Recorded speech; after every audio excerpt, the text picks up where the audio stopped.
There were like frameworks that I kept in my mind as a product leader. It's about thinking fast and slow. It's about laying out a roadmap and being intentional about how you sequence your work, putting systems thinking into place and saying, okay, if this is the destination we think we can get to in 12 months, 18 months, or whatever, how can we kind of iterate our way there and create modular MVPs that ladder up to the thing we really want, present something that people can use, that people can test, that you can learn from. So I think that's more of the product management best practice framework for how you get there. You don't try and build 10% of each layer of the whole solution at a time and then ship the entire thing 18 months later. You pick smaller distilled problems and iterate your way there.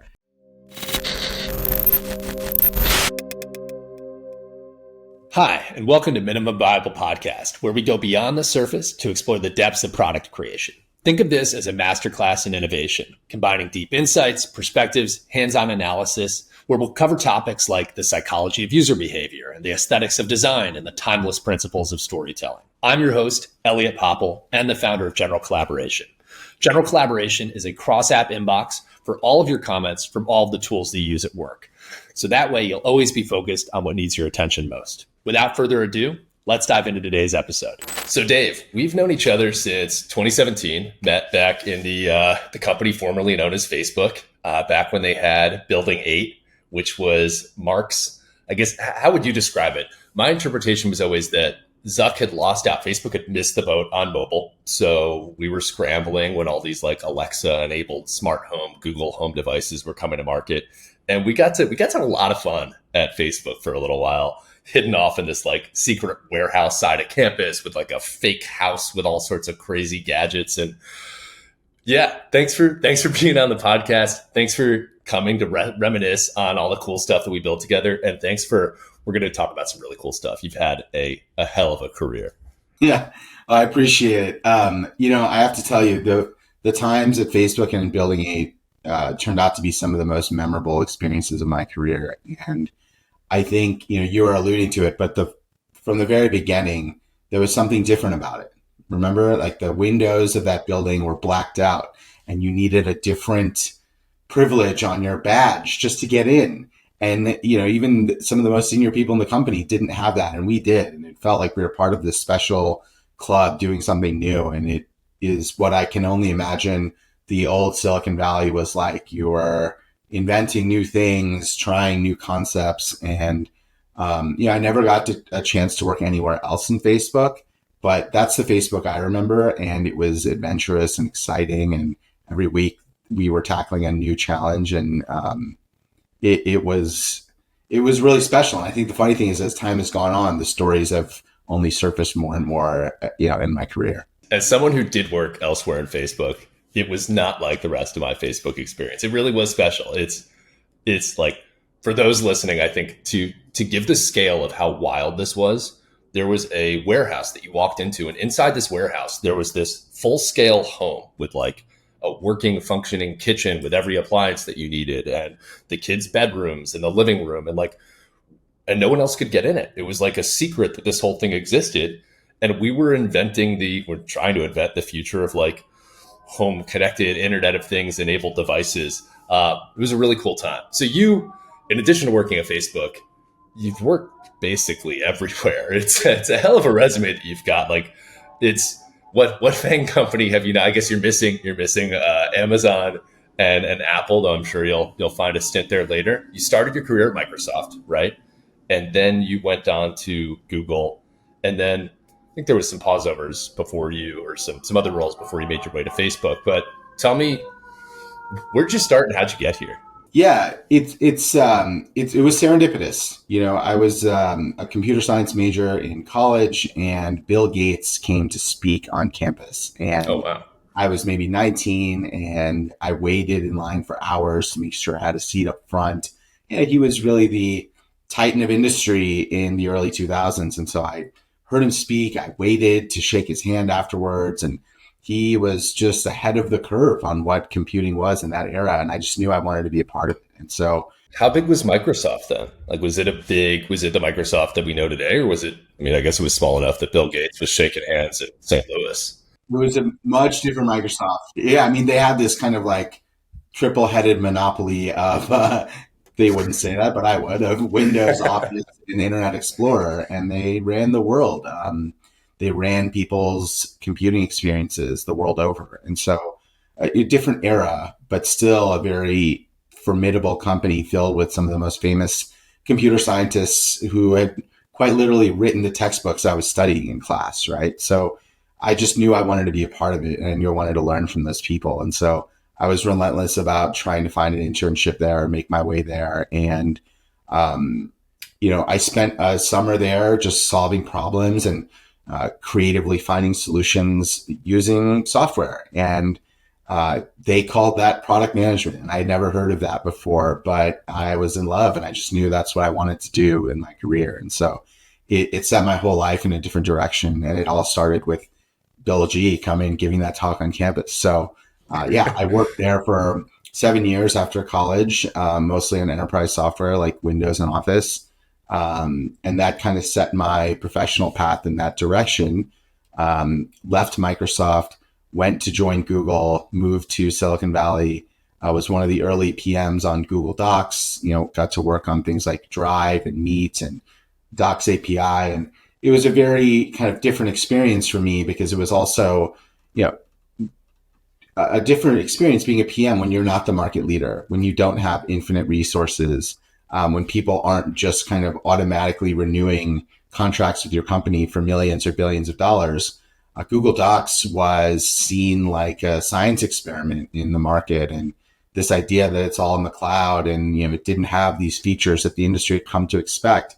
So it was just very different to be in the shoes of a PM and think about how do you grow, how do you win customers over, how do you earn their trust, how do you innovate, right? And I loved it. So that set my career in a different trajectory. And I spent 5 years there, but then this kind of gets us closer to when you and I met. At that point, I had been in enterprise software for so long, I wanted to try something new. And Google had just acquired Nest. So I was able to transfer internally and just pivot into something very different, which was consumer hardware. Like one of the pros of working in a big company, as you know as well, you can make these moves and do something radically different, and they trust you to do it. Whereas on the outside, that's a lot harder of a chasm to cross. So worked at Nest for a few years, and then that brought me to Facebook, where I was working with you on Portal. So that was my big tech career, and we can talk about what I've done since then in startups and now here at Coursera, if that's of interest. Yeah. So maybe for starters, let's jump into leaving Facebook and going out, deciding after hitting all those like big titans of industry companies, and I guess they were kind of smaller when you had joined. Yeah. But what made you decide you wanted to jump on the other side of the table and do the startup thing? Yeah, it's a lot of things, but I would lay them out in a few bullets. First and foremost, I think it was around January 2020, so COVID hadn't happened yet, but I had been in big tech for 17 years. I just crossed over to the other side of 40. So on a personal level, I was doing a lot of reflection. And one of the things I loved most about what we had done at Portal is how entrepreneurial it was. We were building something from scratch. People always talk about 0 to 1 or bringing new ideas into market. And we were doing that, with the $1 billion worth of support from Facebook, right? Yeah. From the ads business bankrolling all of our ideas. And while that was really powerful, at the same time, it wasn't real entrepreneurship, right? And I wanted to get a taste of what that might be, to truly have to survive on your own, to find product market fit with no safety net, to work on a real shoestring budget and have to earn venture capital to continue forward with your ideas. So just a whole domain of experience I hadn't had, and I wanted to have it, and I wanted to grow from it. And so just like I had reset my learning curves, even within big tech, that was my motivation. I think the other thing I would call out was wanting to work on something really mission driven. So, I think a lot of my career and a lot of the way I even make decisions around product has been from a point of principle. And a lot of what was going on at Facebook during the time you and I met and we were working there, it was kind of right in the eye of the storm for a lot of social and political unrest and conflicts. And I felt like it was really hard to drive change inside a large publicly traded company like that Whereas if you were to go join a smaller team and build something of your own, and you could pursue your own kind of principled ideas and bring them into the market in a way that represented your own point of view. And that was really appealing to me. And so that's also kind of what drove me to these more mission driven startups. So you've been a product manager in the biggest companies, some of like the smallest stages of technology companies. You've had to deal with stakeholders that are, probably snot-nosed founders like me that don't know what the heck they're doing, to Zuck and to Bill Gates and like these huge titans of industry. I would love to hear a little bit about like what's your perspective on stakeholder management? What's your best practice? Is there a best practice when we're talking about like two opposite ends of the spectrum like this? How have you been a PM in so many different settings and found success in so many different settings? Yeah, it's a good question and it's tricky. Like I think there's no silver bullet I found. And in fact, the farther along in my career I get, much to my dismay, I realize that there is no repeatable framework to apply other than to understand that every situation is somewhat unique, right? And every leader you're working with, every stakeholder relationship you're managing, you'll find the most success if you can think of it as an N of one relationship. As a PM, that might not be music to your ears because now you're hearing, oh, that's expensive. That doesn't scale. That's not what we like, right? But that's where the progress comes is if you can be thoughtful and zoom out and think about the individuals in the equation and what motivates them and how they all play together. And hopefully you can find alignment. Hopefully you can find a way to dig deeper on all sides of the equation and see something that brings everyone together. And usually that's the user and it's the product you're building for the user, right? And so you can get alignment on, hey, here's the person we're trying to serve. Here's their job to be done. And here's how we think we can do it better for them. That brings people together in my experience. If it's someone like Mark Zuckerberg or if it's a first time founder or everyone in between, right? So usually that works. And I think even when you're starting new product journeys or feature journeys, anchoring on principles like this. Who are we trying to serve? What are we trying to do for them? What do we believe? Those things, when you define them early and people agree to them and it's a collaborative process, then you can use them to settle debates going on, right? So that's usually the way I've been able to find success in working with different types of stakeholders. There are times when it doesn't work though. And I don't know if you remember this, but we had a pretty memorable experience where this didn't work for Facebook portal. Which time? Yeah. So I'll tell you, I'll remind you of the story in brief. I think you might remember it, but basically we were building this product and it had a global footprint. And, Facebook has multiple services through which people communicate. Facebook Messenger is a big one in the US. But in the rest of the world, WhatsApp is really the dominant Facebook messaging service. And so we're building this product that you could log into either way. And the whole point was whichever account you logged into, all of those contacts would pre-populate and the device felt lived in on day one, right? You and I were there arm in arm building these things. And the decision was, should you force people to log into this device with a Facebook account or not? And in many other parts of the world, folks didn't have Facebook accounts or they weren't actively used and it wouldn't really get them much to log in with that account. Whereas like, let's just say in India, a user might have hundreds of WhatsApp accounts. And so I was of the mindset that, hey, focus on the user. The right thing to do for this market is to let them log in with the account they want and keep moving. There were folks on the other side of the fence that were saying, hey, we're Facebook. This device says Facebook on the front. You must log in with your Facebook account. And it was just an interesting situation where you had these two camps of stakeholders who viewed this problem differently. One was saying, focus on the user, do the right thing. The other one was, hey, it's best for Facebook if all these devices are logged in with Facebook accounts. How do you settle that? And I think there were some interpersonal challenges too, and people gunning for promotion and all the stuff you run into in big tech. And the end of that story, for me, I fought for what I thought was right and I thought was best for the user. And ultimately the right idea won out. The thing that was best for the user won out. But the aftermath was, I had spent a lot of political capital in fighting for what I thought was right. And I'm not sure it helped my long-term career prospects in that team. because I was willing to be a bit contrarian. And I think that was one of the challenging things about Facebook at that time. I don't know what it's like now, but there was a real premium placed on aligning with senior leadership. And if someone in Zuck's management team says, do this, you do it. And if you see the world differently, that might be a career limiting move. So I learned a lot of lessons from it, but I would make the same choice again for what it's worth. Another story that I would love to hear is you handled one of the most probably like complex negotiations that happened, certainly in Portal, but probably at Facebook at the time, which was we were building our own assistant technology. Like this was a play, this overall building it existed because there were all these Alexa like things that were existing and coming to market. And we were building our own, but Alexa was way better than us. And you were responsible for partnerships for ecosystem.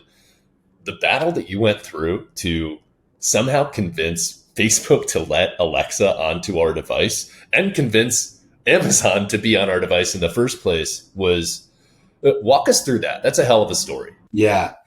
Yeah. So for context, what Elliot and I are talking about here is that the Facebook portal, go look it up. It was a calling device that we had built. And it was in this era where ambient computing and smart speakers were really popular. And Google and Amazon in particular were just pumping these things out. And we had a different take on it, which was what would a more social, personal, communications oriented version of these devices be. And for us, that was Facebook Portal. It was centered around HD video calling, connecting with your faraway loved ones, connecting across generations. Sure, you can do it on your phone, but to do it on an immersive screen in an open space in your home, that was not a use case that had been explored. And we were the first ones to push that idea. Funny enough, there are plenty of devices that do this now. So I definitely think we were onto something, but I digress. So as we were building this product out, the industry standard and the user expectation was that you could control these things with your voice. And we needed a voice interface on our device. But in typical Facebook fashion, like the company was not used to shipping hardware. They're used to shipping software. And so the mindset was, how do we build this thing and ship it in like 18 months, right? How do we go from idea to physical atoms in stores in a year and a half? And if you look at the other companies in the space, they took years to do something like this. And we were trying to hack our way into getting it done much faster. So we tried building our own voice assistant and quickly realized that it was hard. And outside of basic device specific commands like weather or volume up and these sorts of things, it was challenging. And these other companies had a multi-year head start and were investing thousands of more engineers into this than we were. Long story short, we weren't going to be able to compete unless we partnered our way into the market. And I think it's a really interesting product lesson that I've also taken with me to other places as well.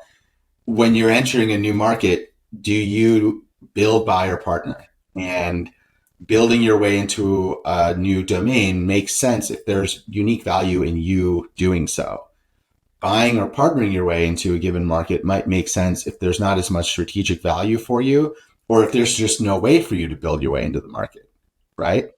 It's the same reason, I think Apple's automotive strategy is better off putting CarPlay in a Ford than building a car itself.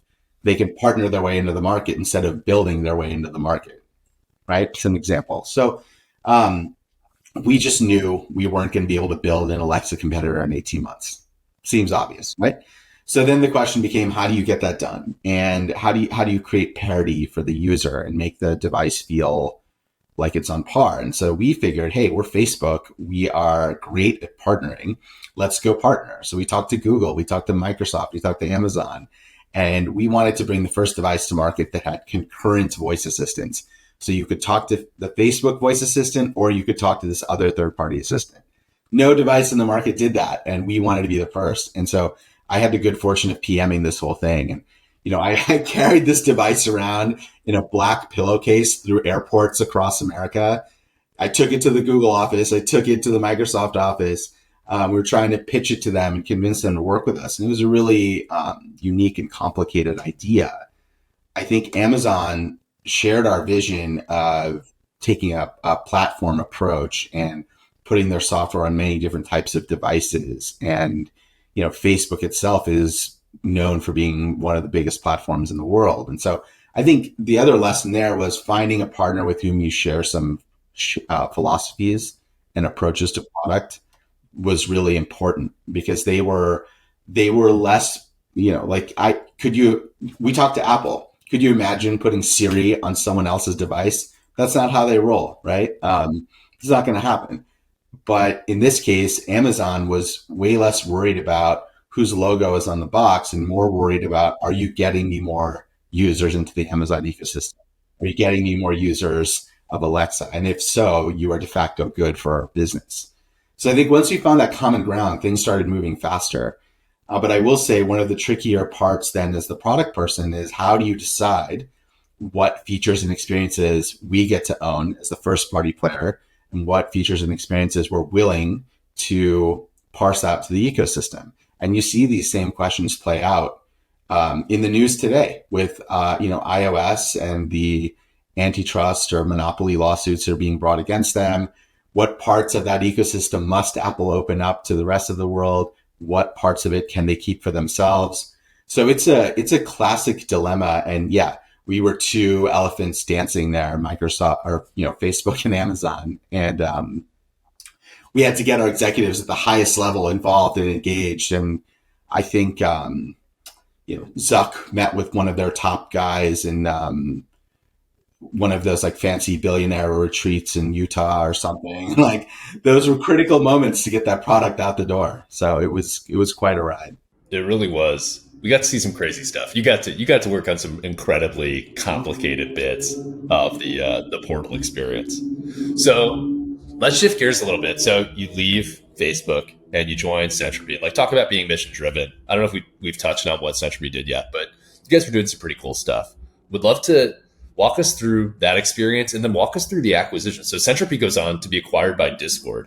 And I know there were good things, there were bad things about that. Would love to hear about that experience a bit. Yeah, absolutely. Like I said, I think it was really challenging at times to be working at Facebook during this era where there was so much turmoil in the world and content moderation and content policies were in the news every day, and Facebook was in the news every day. And even though our work on Portal had nothing to do with that, I also at times felt to myself like this is one of the most important problems of our time, and I think it needs more people thinking about it in different ways. And at the time, I also read this great article in The Atlantic talking about how Silicon Valley's best minds are solving trivial problems for humanity, right? Like get someone else to do my laundry, bring me my dinner, stuff like that. And there's a lot of money to be made in solving those problems. But the whole point that the author was making is that these are not the existential human problems that we need to be thinking about.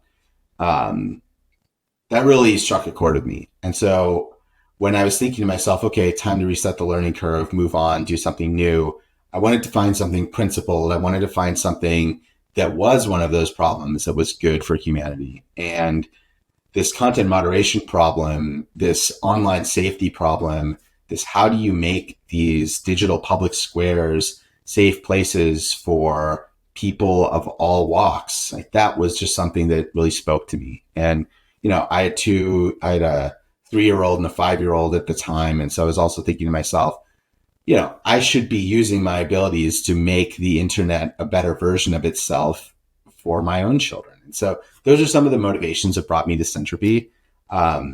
It was a really small company when I joined, we're talking like less than 20 people. I was the first product hire. So, I went from leading teams or building products that had nearly 1 billion monthly active users to being the only PM on a really small startup. And then, oh, by the way, COVID hit at the same time. So it was changes layered on changes. But our approach was basically to build an independent enterprise service where social media companies could pipe user-generated content through, and we would use machine learning models to create classifiers for different types of toxicity, racism, hate speech, sexual aggression and harassment, so on and so on, we could route your content through all our classifiers, label them, score them, and tell you with some precision and confidence, is this content acceptable or not based on your policies? And then we could even help you automatically moderate it, or you could deal with it on your own. Facebook and Twitter at that time invested billions of dollars in doing this themselves, but the rest of the sort of post-Facebook social companies didn't do that. So we were trying to fill that void. And we had early customers and, trial relationships with TikTok and Clubhouse, Nextdoor, Tinder, Bumble, Grindr. None of them at that time in 2020 had billions of dollars to throw at this problem. So it was really interesting and exciting. Like a lot of startups who reached a fork in the road where we needed to decide whether to raise again or look at other options. Enterprise sales cycles are hard, as you know, and especially at a startup. And so we had some tough calls. And again, at that time, this problem space was just getting more and more important. So what became a more attractive option was to look at other companies where we could achieve our mission by, partnering with them, by getting acquired by them, and then solving the problem at their scale. So we talked to a Twitter, we talked to a LinkedIn, we talked to these other firms, and ultimately Discord's size, scale, and growth trajectory made it a really interesting opportunity for us to drive the impact we had originally envisioned through their platform. When you first joined Centropy, I can only imagine how it was overwhelming, the amount of bad things happening on the internet. And you as the first product person, where do you start? And then how do you justify slash prioritize what gets focused on and what doesn't, especially when the consequences are so big? I'm sure on one hand, you're feeling great that you're making a difference, but on the other hand, you can't do it all. How did you approach that? Yeah, it's a really good question. And, I would say there were two frameworks that I kept in my mind, and they usually worked well together. But one of them is just more like an academic approach to how you answer that question. And the other one was the reality of working in a resource constrained startup with very few people, right? And so I think the academic answer to that question is, it's about thinking fast and slow. It's about laying out a roadmap and being intentional about how you sequence your work, putting systems thinking into place and saying, okay, if this is the destination we think we can get to in, 12 months, 18 months or whatever, how can we kind of iterate our way there and create modular MVPs that ladder up to the thing we really want? But each MVP presents something that people can use, right? That people can test, that you can learn from.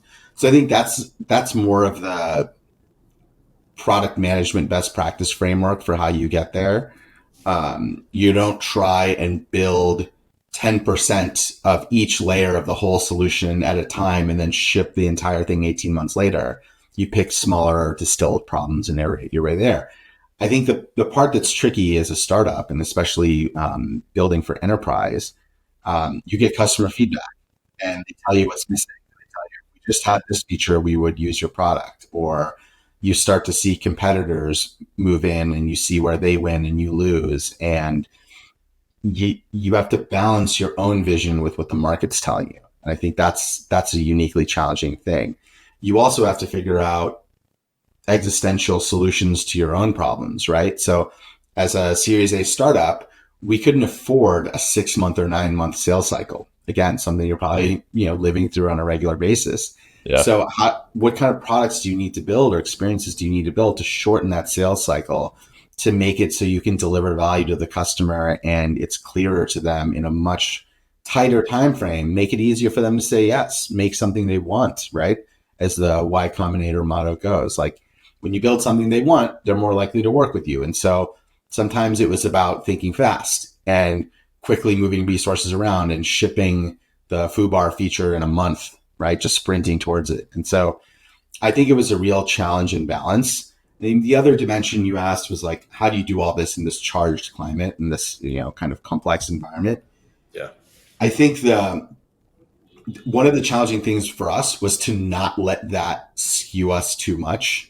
I'll just tell you a funny story. We would get pinged by celebrities and their handlers, and they'd be like, "Hey, I represent so and so, like top 10 Twitter user, famous celebrity, and they get harassed online all day. Can you do something for us?" And we as a startup are thinking, holy smokes, like if we could get this person to be a user of our service, if we could solve their problems, that would just rocket us into the conversation like nothing else.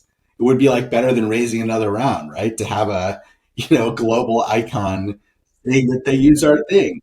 And so that was like a real example of something that tempted us. And we spent real time thinking about how to solve this person's problems and protect them from all the hate speech they were getting on social media. Because we felt like who could be the better, beta customer or customer zero for a product than this celebrity. So it was a real problem that real people were facing. And a lot of them found our way to us. And we're talking celebrities, royalty, people who had a lot of influence in the global conversation. So And you all decided you said no to those things? we explored them. Okay. Like we had some famous people from overseas, like some royals who had made it their personal cause celebra to solve these problems. We had some American celebrities who were famous for dealing with internet trolls. They got connected with us one way or the other, and so we took those calls. And let me tell you, it's a wild experience to be on Zoom with like someone who you're used to listening to on Spotify, and you're just there talking Yeah, to yeah. them. So it was tempting to want to work with them and solve these problems. Because again, as you all know, when you're in that resource constrained situation, you're looking for leads, you're looking for opportunities, you're looking for these growth unlocks. And so we looked into it. We ultimately wound up staying focused on our lane and staying focused on our vision of building like this enterprise product. But I think that was one of the more interesting things about working on a problem that was so relevant at that moment in time, was that we just got so much inbound interest in what we were doing that it was really great and gratifying, but also a challenge to stay focused. So I can only imagine that you've got some leaders who are like gung ho chomping at the bit. We've got to do this. And others who are like, no, we got to stay the course. We got to focus. And I also can only imagine that like as other employees find out about this, there's some people that are like, holy crap, we can work with this person. We got to work with this person. How did you manage all your stakeholders up and down the chain? How did you keep morale up? As like, these are some really complex decisions that are impacting people's motivation and the trajectory of the company.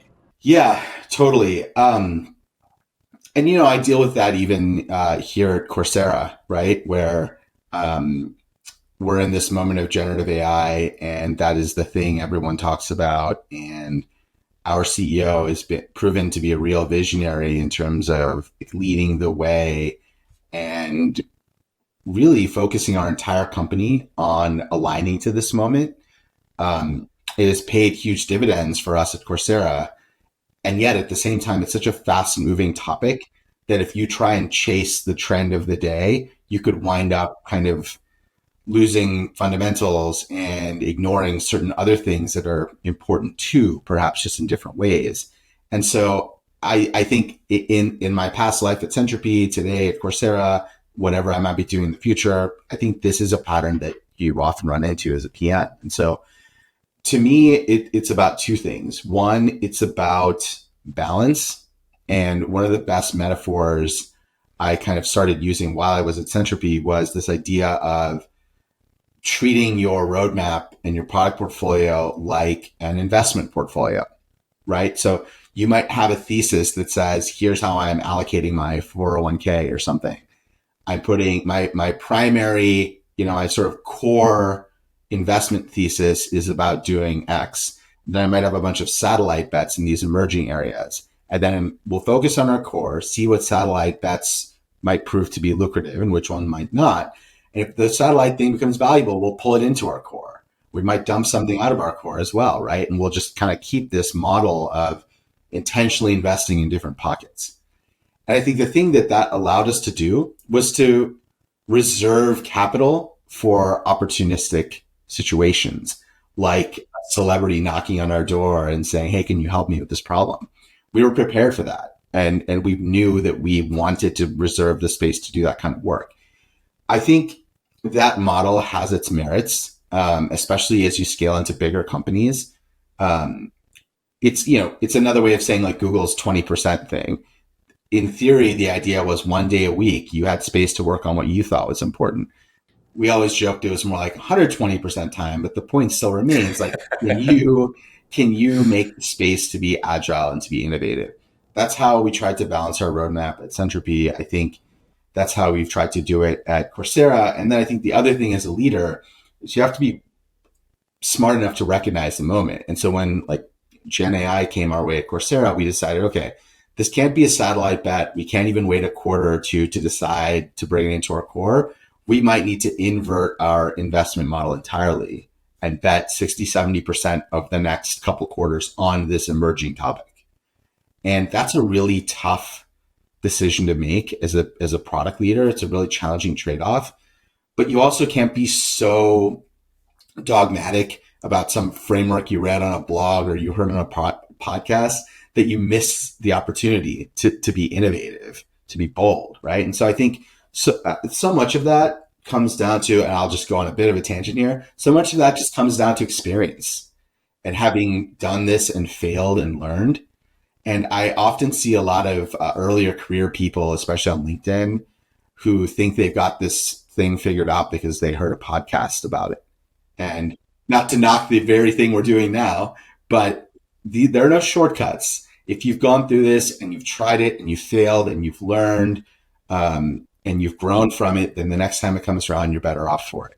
And there are some lucky people out there, I guess, who can just do this, right off the bat. For me, I've had to learn these skills only by doing over the years.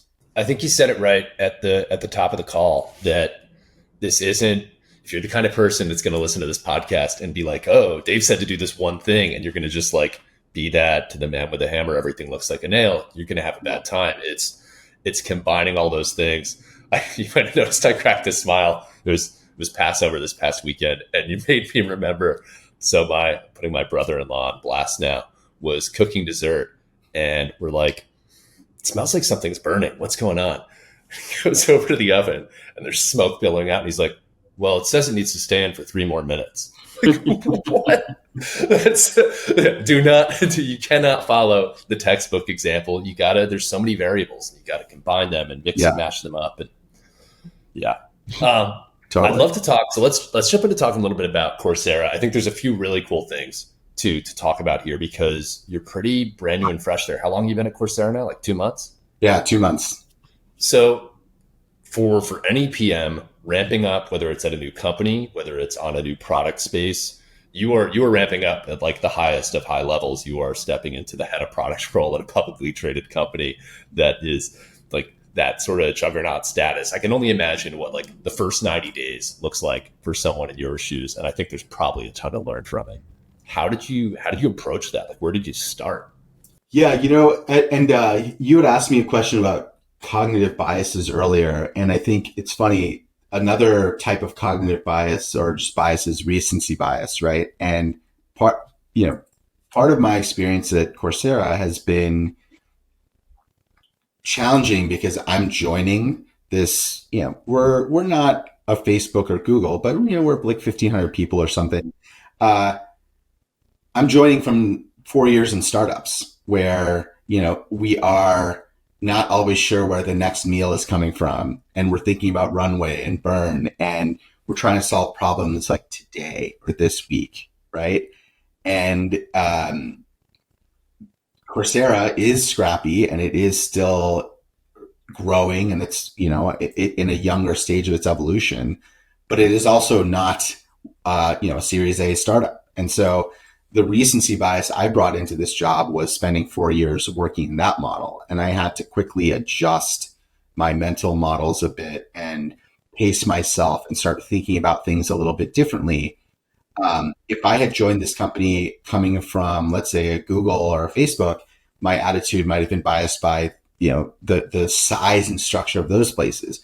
So I think like that's the first thing I would just say is it's really interesting when you join a new company and a new team, where are you coming from and what are you used to? Because whether or not you realize it, you're bringing that baggage with you, right? And you're kind of, that recency bias is alive and well.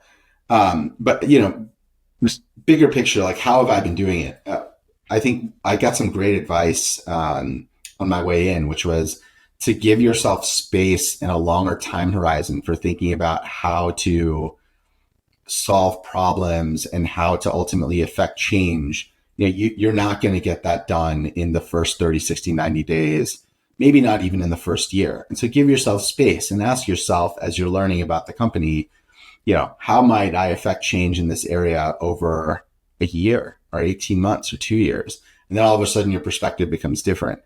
I think, and that needs to be different for every team. That time horizon wouldn't work if I was working with you, for example, right? I don't think you have an 18-month window to solve certain problems. Not You're quite. right, much faster than that. So part of it is like right sizing your approach to the size of the company, the culture of the company, and where they are. Um, that's perhaps more at a conceptual level, but I think at a more practical level, you've got to meet people where they are. And so being able to kind of take the pulse of your team and of your leadership and the state of the business and be receptive to where people are in that journey and meeting them there is so critical as a new hire. I think at any level, honestly, as opposed to just walking in and like dumping my binder of like, here's how we PM at Google. If I just like throw that down on the conference room table, that's not going to work. Right. And so, and again, the only reason I know that is because I have probably done that in the past, right? Like I've made the mistake of just walking in and be like, oh, you guys are trying to build Google Docs? Well, we had a $30 billion business at Microsoft on Office. So let me just show you how we did it. It doesn't work, right? So I've learned by, tripping and falling. And so the key, I think, has been to listen and to learn and to keep a running diary of all my own observations, which I might not ever do anything with, but there's something powerful about just documenting what you see and then trying to make time to peel back and synthesize what I'm seeing and start to form concrete hypotheses and proposals for how might we evolve the way we do X? How might we think about product Y differently? And then doing the legwork to socialize those ideas with people, get their input, make it something collaborative, and then figure out the right moments to intercept the rhythms of the business to propose a change, right? Because you're also not going to be able to grind a publicly traded company to a halt and say, let's reboot our roadmap, soup to nuts. That doesn't work, right? So I think it's just being much more thoughtful, understanding the organization, being intentional about how you want to affect change. And then your timing is also really key. You certainly can't intercept in-flight work and say, this is all wrong. You've got to pick your battles and pick your spots. I'll just say this to wrap up. A good friend of mine said it to me really well. He said, and you also like sports, so you might appreciate this. It's like, imagine when LeBron joined the Lakers. If he had just walked in the locker room and said, I'm LeBron and I've won these championships in other places, let me just tell you how it's done. Follow me. Like, do you think the other guys in the room would have gone along with it? Probably not. Do you think LeBron didn't do that? Maybe that's a separate conversation. Yeah, totally. But like, the better way to do it is just to come in, listen, work hard and practice, learn the norms of the organization, get a handle on where they've been, where they are, where they want to go, and slowly start to, get in the trenches with people, build trust, and, lead by doing. And as you sort of work your way up through that, you're building a coalition of people, you're sort of starting a movement, and you're ultimately leading the team to a new place together. And like, I thought the locker room example was really good. And I think it was a lot. Are you, so now 2 months in, are you already at a point where you feel comfortable are you making new decisions? Are you influencing existing ones? Or is it still in like the fact finding side of things? And to the extent you are starting to, have an impact in those more tangible ways, how are you communicating that? That's got to be a bit complicated. This is also probably the largest in some of our orgs at those big companies were big, but this is the largest team organization that you've been atop of before, right? Yeah, I think, so to answer your question, right, like what I heard was how do you shift from analyzing and listening and learning into prescribing and building, right? And I think it's a corner every new PM has to turn. And again, I believe a lot of what I'm saying would be true if you were, a PM who is maybe just starting their second job, even just as much as in my shoes. So, yeah, I think that's a corner we all have to turn where we shift from listen and learn mode into action mode, right? And I think and so I'm turning that corner now to answer the question. And part of what I've done is pick the spots where I know I can bring real value and affect change in a short amount of time. By any other name, it's like low hanging fruit or quick wins, right? Picking those spots where I know I can add value and we can get better on something quick. And my approach is a collaborative one. You write down your ideas, socialize them, get group input, make them better. But I think one of the challenges in a slightly like medium sized team like this, as opposed to the startups I came from, there is some more process discipline and more structure.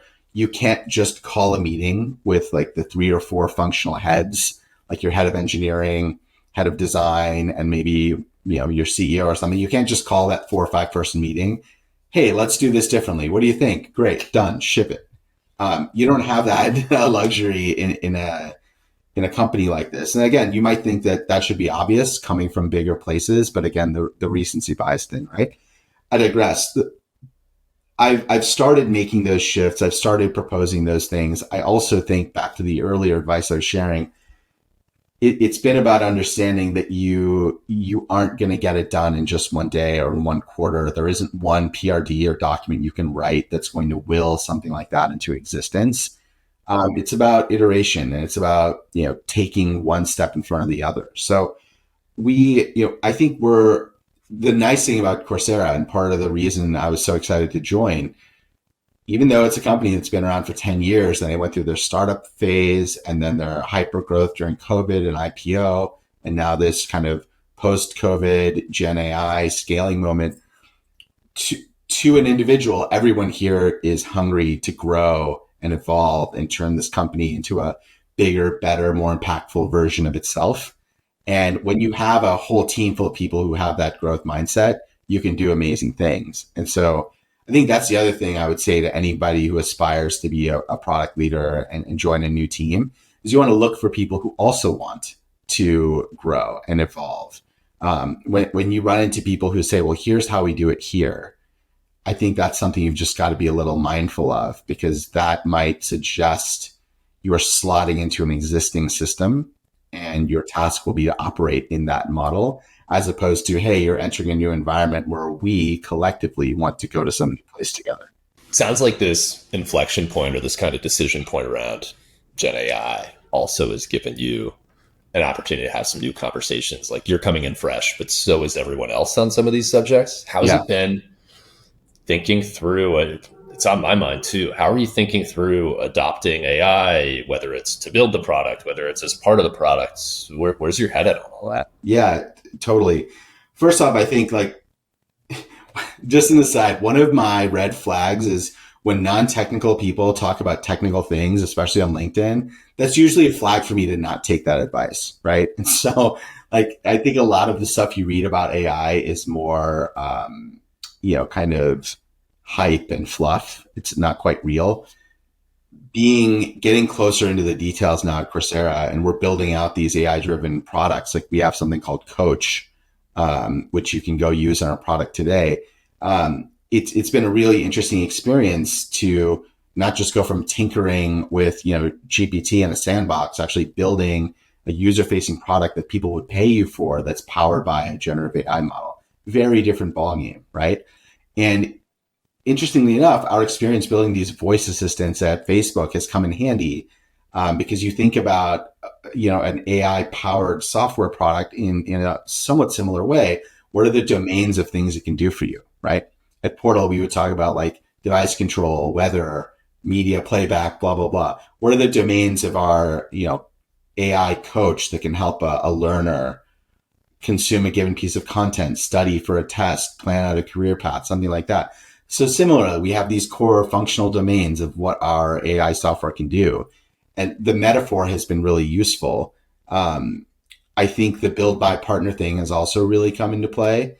You don't need to start from scratch with all these other great companies out there that are innovating and bankrolled with billions of dollars in VC. Um, they're there to run their business, and you can be their customer and leapfrog your way into bringing something to market much faster. And we've done that. We've built and tested our products with all the different LLMs that you read about every day. So I think it's just been fun to ramp into it really quickly. And I think for us, what's novel is honestly where I see the future of this whole domain heading, which is, hey, the concept of Gen AI itself is really powerful, but I think what's ultimately going to create lasting value is what people do with it, right?